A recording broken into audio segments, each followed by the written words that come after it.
나는 바다에서 태어난 사람이요. 태어난 곳이 속초라는 게 아니라 진짜로 바다에서 다시 태어났다는 얘기요. 16살에 처음 배를 탔을 때, 명태잡이 배 선원이 되었을 때, 나는 그때까지 살아온 16년보다 그 첫 항해에서 더 많은 걸 배웠소. 파도가 높으면 낮아질 때를 기다려야 하고, 바람이 등을 밀 때는 힘을 아껴야 하고, 안개가 짙으면 백고동을 더 크게 울려야 한다는 것. 바다는 거짓말을 안 해요. 폭풍이 온다 싶으면 정말 오고, 고기가 없다 싶으면 정말 없으로. 사람이 거짓말을 하는 거지, 바다는 늘 진실을 말해줬소. 그렇게 나는 59년을 바다와 살았소. 22에 결혼하고 24세 딸아이 미영이를 얻었소. 아내는 미영이가 12살 때 위암으로 세상을 떠났어요. 그때부터 나는 배를 두 척 몰면서 딸 하나 키우는 호라비가 됐소. 미영이 학교 운동회 날 배질 때문에 한 번도 못 가준 게 지금도 가슴에 걸리오. 아이는 단 한 번도 아빠 왜 안 왔어? 하고 뭐라고 한 적이 없었소.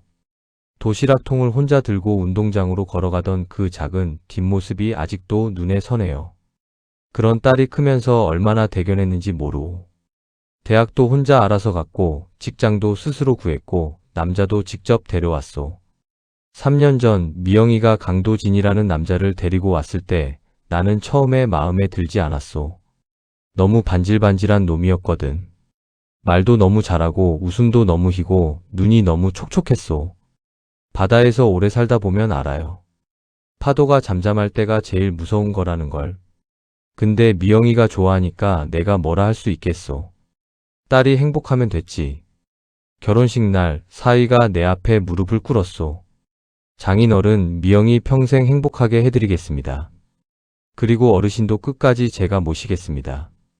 그 말이, 그 촉촉한 눈이, 그 반질반질한 웃음이 그날만큼은 진심처럼 보였소. 나는 그 손을 잡아줬어요. 아들 없는 내가 그날만큼은 아들이 생긴 것 같았으니까. 1년 후에 미영이가 죽었소. 교통사고라고 했소. 비 오는 밤 국도에서 트럭이 중앙선을 넘어왔다고. 미영이 차는 완전히 찌그러졌고 현장에서 즉사했다고. 나는 그 소식을 새벽 2시에 전화로 받았소. 사위 도진이가 울면서 전화를 했는데 그 울음소리가 어찌나 절절하던지 나는 그때 처음으로 이 사위가 진짜구나 싶었소. 장례식 내내 도진이는 내 곁에 있었소. 내가 쓰러질 것 같을 때 옆에서 붙잡아줬고 밥을 못 먹을 때 억지로 먹여줬고 손님들 응대도 다 도진이가 했소. 주변 사람들이 수군거렸소. 저 사위 좀 봐. 저게 진짜 효자지. 딸은 잃었어도 저런 아들 얻었네. 나도 그렇게 믿었소. 미영이가 떠났지만 도진이가 있으니 나는 혼자가 아니라고. 그때부터 도진이가 매일 새벽에 뭔가를 달려왔소. 장인어른, 이거 한의원에서 지어온 거예요. 심장에 좋은 약재래요. 장인어른 심장이 약하시잖아요. 딸 잃고 더 나빠지시면 안 되니까요. 작고 검은 약봉지에 담긴 짙은 갈색 탕약이었소. 쓴맛이 났어요. 좀 이상한 냄새도 났는데 나는 그냥 한약이 원래 그런 거려니 했소. 도진이가 직접 끓여서 도자기 그릇에 담아 가져오면 나는 감사하게 받아 마셨소. 처음에는 아무렇지도 않았소. 그런데 2달쯤 지나고부터 이상한 일들이 생기기 시작했소. 밤에 미영이가 방 안에 있는 걸 봤소. 분명히 봤는데 눈을 비비면 없어요. 낮에 배를 보러 나갔다가 어떻게 집에 돌아왔는지 기억이 안 날 때도 있었소. 어제 누구를 만났는지, 어제 밥을 먹었는지. 기억이 뚝뚝 끊기는 느낌. 처음에는 나이 들어서 그런가 보다 했소. 75이면 그럴 수도 있지, 그랬소. 미영이 일은 충격이겠지, 그랬소. 근데 이상했소. 배 위에서는 괜찮았소. 동철이랑 새벽에 바다 나가면 머리가 맑아지고 손발도 제대로 움직였소. 집에 돌아와서 도진이가 준 탕약을 마시면 그때부터 다시 머리가 안개 속 같아지는 거요. 나는 그게 바다 공기 덕분에 잠깐 괜찮아지는 거라고 생각했소. 바다 멀미처럼 무태 오면 다시 어지러운 거라고. 그러니까 더 걱정을 안 했소. 지금 생각하면 소름이 돋소. 도진이가 재산 얘기를 꺼낸 건 미영이 죽고 6개월쯤 됐을 때요. 장인어른, 이번에 속초 해안도로 쪽에 실버타운 개발 계획이 들어온다는 얘기가 있어요. 장인어른 소유 부지가 딱 거기 포함돼요. 지금 미리 움직이면 땅값이 2배, 3배는 뛸 거예요. 나는 솔깃했소. 그 땅이 내가 30년 배 타면서 모은 돈으로 산 거거든요. 한 평 한 평 사들인 해안가 땅. 쉽게 건드리기 싫었지만 도진이 말이 그럴듯했소. 근데 그러려면 대리인 지정 서류가 있어야 해요. 장인 어른이 직접 하시기엔 복잡한 서류들이 많아서 제가 대신 처리할 수 있게 서류를 하나 만들어 놓으면 어떨까요? 분양 계약이나 등기 이전 같은 거 빠르게 처리하려면요. 나는 그때 별 의심을 안 했소. 왜냐하면 나는 그때 머리가 제대로 안 돌아가고 있었으니까. 탕약을 먹은 후라 멍했고 도진이가 하는 말이 전부 그럴싸하게 들렸소. 지금 생각하면 그게 다 계획이었소. 나를 흐리멍덩하게 만들어 놓고 서류에 도장을 찍게 하려는 거였지. 장인어른, 이번 주 중에 법무사 사무실에 한번 가시죠. 제가 다 준비해 뒀어요. 나는 그러자고 했소. 그 말 한마디가 그 흐릿한 머리로 고개를 끄덕인 그 순간이 내 인생의 마지막 모든 것을 앗아갈 뻔한 순간이었소. 법무사 사무실은 시내 중심가 건물 3층에 있었소. 도진이가 직접 차를 몰았소. 가는 내내 음악을 틀어놓고 가끔 내 어깨를 두드리며 장인어른, 이번에 잘 하시는 거예요. 나중에 미영이한테도 부끄럽지 않게 재산 잘 정리해 두셔야죠라고 했소. 미영이 이름이 나올 때마다 나는 가슴이 무너졌소. 그 틈을 이놈이 얼마나 잘 파고들었는지 나는 그때는 몰랐소. 사무실에 들어서자 중년 남자 법무사가 반갑게 맞이했소. 도진이와 아는 사이인 것 같았소. 둘이 악수하며 나누는 눈빛이 어딘가 너무 자연스러웠소. 나는 그걸 그냥 지나쳤소. 테이블 위에 서류들이 가득 펼쳐져 있었소. 어르신 여기 서명하시고 도장 찍으시면 돼요. 페이지가 많았소. 내가 읽으려고 하면 글씨가 흔들렸소. 그 탕약을 마신 후라 눈이 제대로 초점이 안 맞았거든요. 도진이가 뒤에서 내 어깨에 손을 올리고 다 제가 확인한 거예요.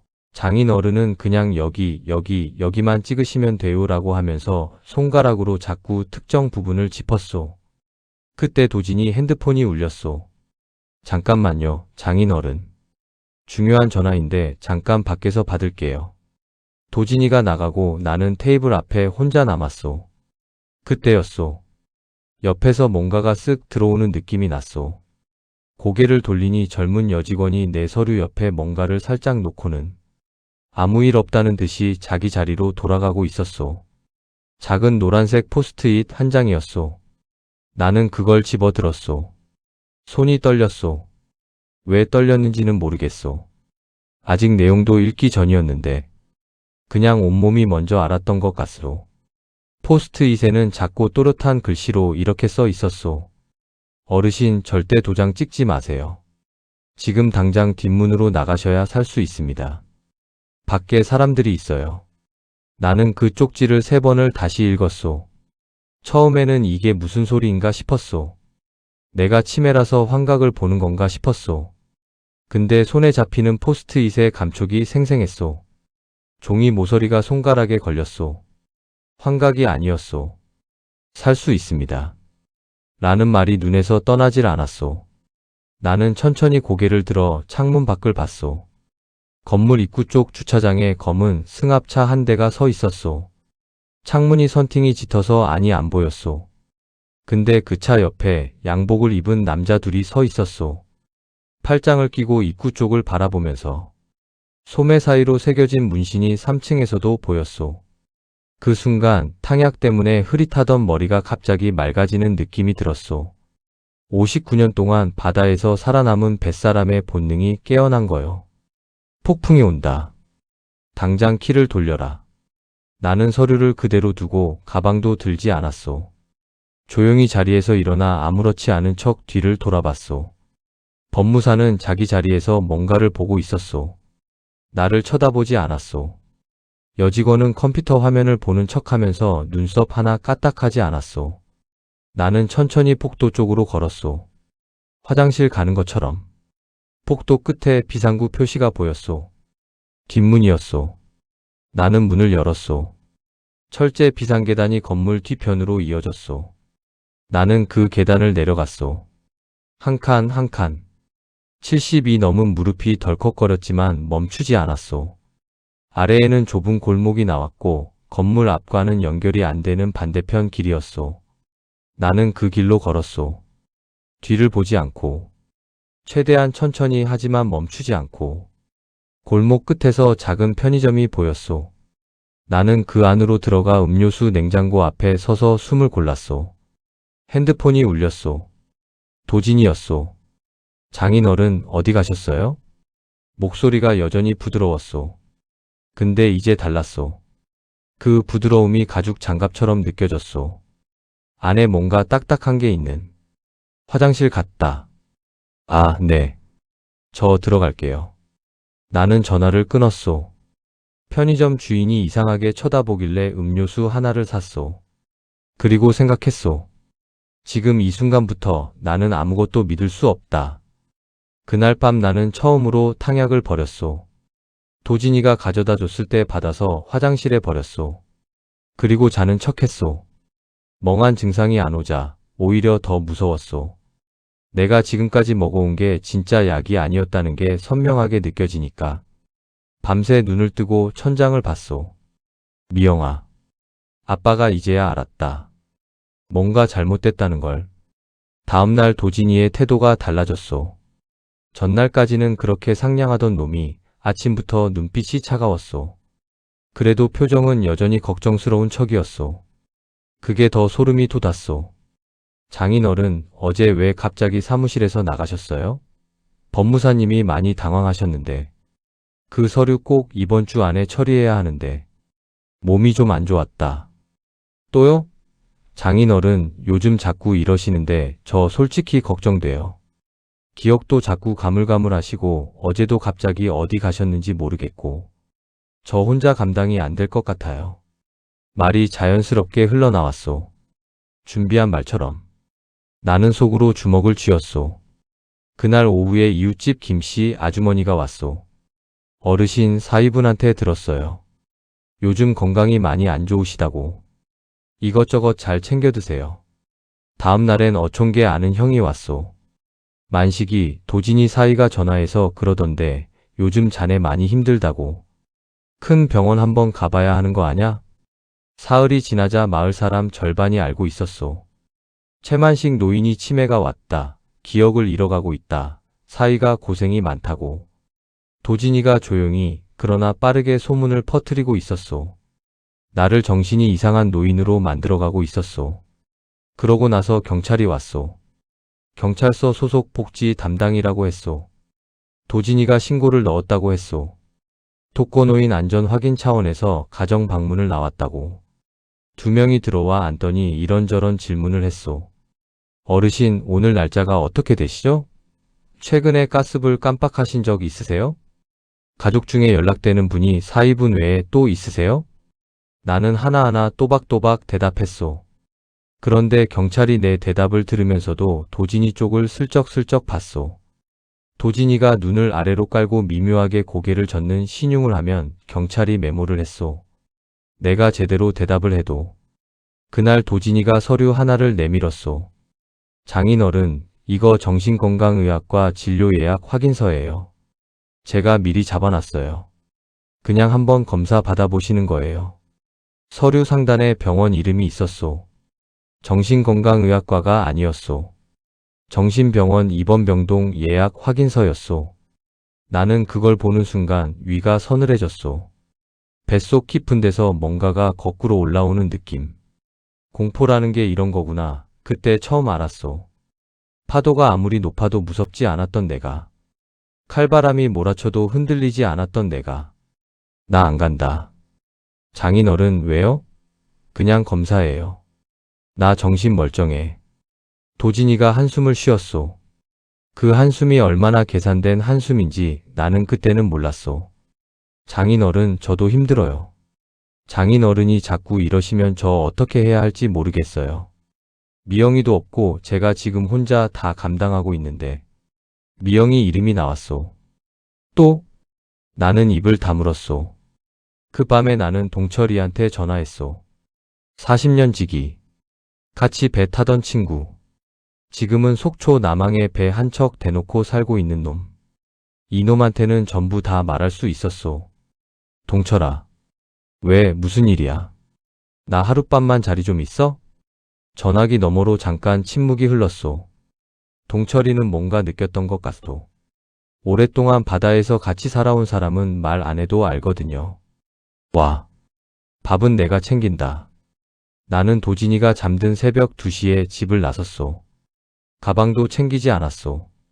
지갑만 들고 나왔소. 뒷문으로. 신발도 들고 나와서 골목 끝에서 신었소. 찬 시멘트 바닥이 발바닥에 닿았소. 바닷바람이 얼굴을 쳤소. 나는 그 바람을 맞으면서 생각했소. 나는 도망가는 게 아니다. 후퇴하는 거다. 배도 폭풍이 오면 항구로 돌아오잖아요. 그게 지는 게 아니라는 걸 나는 알고 있소. 동철이 배 밑창 창고에 들어갔을 때 생선 비린내와 녹슨 쇠 냄새가 났소. 그게 그렇게 안전하게 느껴질 수가 없었소. 나는 거기서 담요를 덮고 처음으로 진짜 잠을 잤소. 꿈에 미영이가 나왔소. 웃고 있었소. 아무 말도 안 하고. 그냥 웃고만 있었소. 나는 꿈속에서도 알았소. 미영아, 너 웃는 게 아니지. 아빠한테 뭔가 말하려는 거지. 이튿날 아침 동철이가 어묵국이랑 밥을 들고 창고로 내려왔소. 밥 먹으면서 얘기해. 나는 어묵국을 받아들고 처음으로 어젯밤 법무사 사무실 얘기를 했소. 포스트잇 얘기도 했소. 탕약 얘기도 했소. 정신병원 예약 확인서 얘기까지. 동철이는 젓가락을 들지도 않고 끝까지 들었소. 다 듣고 나서 한참 말이 없었소. 그러다가 밥상을 밀어놓고 담배에 불을 붙였소. 동철이가 담배 피우는 걸 본 게 10년 만이었소. 그 포스트잇 아직 갖고 있어? 응. 그 여직원 얼굴은 기억해? 응. 그럼 그 여직원부터 찾아야 해. 그날 오후에 수아가 왔소. 동철이가 어떻게 연락했는지는 모르겠소. 젊은 여자였소. 27, 8쯤 됐을까? 눈이 크고 다소 긴장한 얼굴이었는데 창고 계단을 내려오면서 나를 보자마자 눈에 눈물이 고였소. 어르신 살아계셔서 다행이에요. 나는 그 말에 가슴이 쿵했소. 살아계셔서 다행이다. 그게 인사말이 아니었소. 진짜로 그렇게 생각하는 눈빛이었소. 수아가 가방에서 파일 하나를 꺼냈소. 안에 서류들이 가득했소. 어르신 강도진이라는 사람 본명이 아니에요. 심장이 멈추는 것 같았소. 실제 이름은 김도훈이고 과거에도 2번 비슷한 일이 있었어요. 2018년에 충남에서 자산가 할아버지 사위로 들어갔다가 그분이 갑자기 심장마비로 돌아가셨어요. 2020년에는 전남에서 또 같은 방식으로 2번 다 유산 전부를 가져갔고 2번 다 사망 원인이 심장 관련이었어요. 경찰은 자연사로 처리했고요. 나는 그 말을 듣는 동안 손에 쥐고 있던 어묵국 그릇을 내려놓았소. 자연사. 심장마비. 내가 먹은 탕약이 내 심장을 약하게 만드는 게. 어르신이 드신 약은 일종의 환각 유도 물질과 심장 박동을 불규칙하게 만드는 성분이 섞인 거예요. 장기간 복용하면 혈압이 불안정해지고 기억 장애가 오고 결정적인 순간에 심장마비처럼 보이는 죽음이 오는 거예요. 법적으로는 아무것도 증명이 안 돼요. 동철이가 주먹을 쥐는 소리가 들렸소. 나는 아무 말도 못했소. 딸의 교통사고가 떠올랐소. 비 오는 밤 중앙선을 넘어온 트럭. 수아 씨. 네, 어르신. 미영이 교통사고도. 수아가 입술을 깨물었소. 눈물이 한 방울 흘러내렸소. 어르신, 그게 제가 이걸 어르신께 알려야 한다고 결심한 이유예요. 대답이었소. 대답인데 대답이 아니었소. 그냥 그 눈물 한 방울이, 그 깨물린 입술이 전부 말해줬소. 미영이는 사고로 죽은 게 아니었소. 나는 그 순간 소리를 지르지 않았소. 울지도 않았소. 그냥 눈을 감았소. 어두운 데서 파도 소리가 들리는 것 같았소. 아주 먼 데서. 미영이 목소리처럼. 아빠, 내가 말하고 싶었던 게 이거야. 수아가 이어서 말했소. 이 조직의 이름은 없어요. 보스는 이 회장이라고만 불려요. 부동산 개발 미끼로 노인들 접근해서 재산 이전시키고 장기화되면 사망으로 처리해요. 현재까지 확인된 피해자만 12명이에요. 12명 중에 살아계신 분이 2분밖에 없어요. 12명. 경찰은요? 경찰서장이 넘어가 있어요. 이 조직을 수사하던 형사 한 명이 좌천됐어요. 그분이 지금도 혼자 계속 추적하고 있어요. 그 형사를 만날 수 있어? 수아가 고개를 끄덕였소. 오 형사는 다음날 저녁에 창고로 왔소. 50대 초반, 눈 밑에 다크서클이 깊고 점퍼가 낡았소. 그런데 눈빛이 살아있었소. 오랫동안 꺼지지 않는 불씨 같은 눈빛. 어르신을 찾고 있었습니다. 악수를 청했소. 손이 거칠었소. 오래 싸워온 사람의 손이었소. 이 조직 잡을 수 있어? 오 형사가 잠시 나를 보더니 말했소. 합법적인 방법으로는 어렵습니다. 서장이 맡고 있고 증거가 있어도 묵히는 구조예요. 그래서 제가 좌천된 거고요. 그럼 어떻게 해야 하오? 오 형사가 테이블 위에 서류 한 장을 놓았소. 어르신이 직접 들어가셔야 합니다. -2 부작으로 진행됩니다. 마이너스.